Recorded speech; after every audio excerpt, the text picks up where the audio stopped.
I am a people pleaser. I'll just admit it.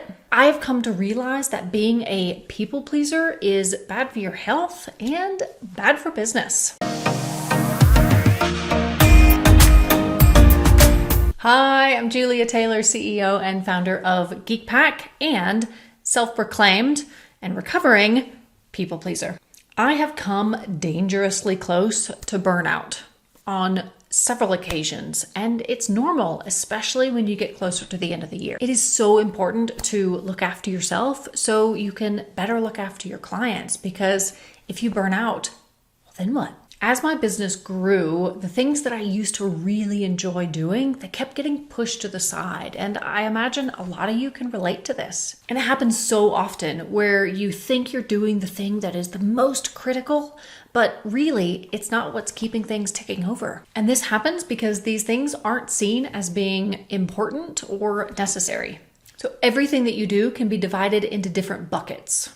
We've got the important bucket and the urgent bucket. And most of the time we do things that are urgent, but not important. So here's an example. Something urgent could be paying the bills, where something important could be exercising and looking after your health.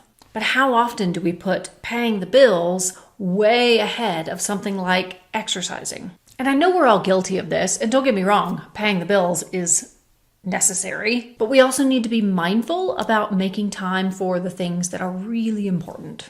Because years from now, you're not going to look back and go, oh, I'm so glad I paid all those bills right when they came in.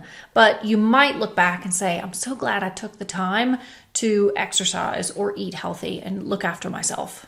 And this is it. I think a lot of us don't put enough value on our health. Personally, I am so much more productive throughout the entire day if I start my day doing something active like yoga or working out or just getting out and walking the dog. For me, doing something first thing in the morning that is active, it sets myself up for success. I used to love working out and I would do it regularly, but since my business started to grow, it was something that I never found the time to do, and I wish that I had. It's so easy to give yourself a hard time. Believe me, I know. I would constantly think to myself, well, yeah, I could do that, but I really need to do this, or I need to do that, or there's a client this, or a student that. It's so easy to give yourself a hard time. Believe me, I know. Constantly hearing in the back of your head, I could be doing this, or I should be doing that. All of this leads me into why being a people pleaser is bad for business. You need to take care of yourself, because not only will you suffer, but at the end of the day, your business will suffer too. So if you're constantly running around and saying yes to every client request that comes in immediately as soon as it comes in, all of that is going to lead to exhaustion and burnout.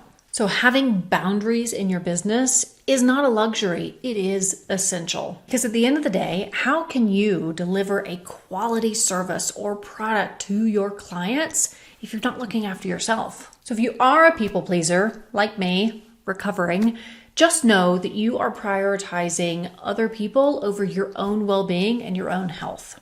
And now is the time to stop. And I know, easier said than done, but it is something to continuously work on, those 1%ers, just a little bit every day, a little bit each and every day. I hope you enjoyed this video, and if so, I would love for you to check out another video I have on the 5 types of imposter syndrome.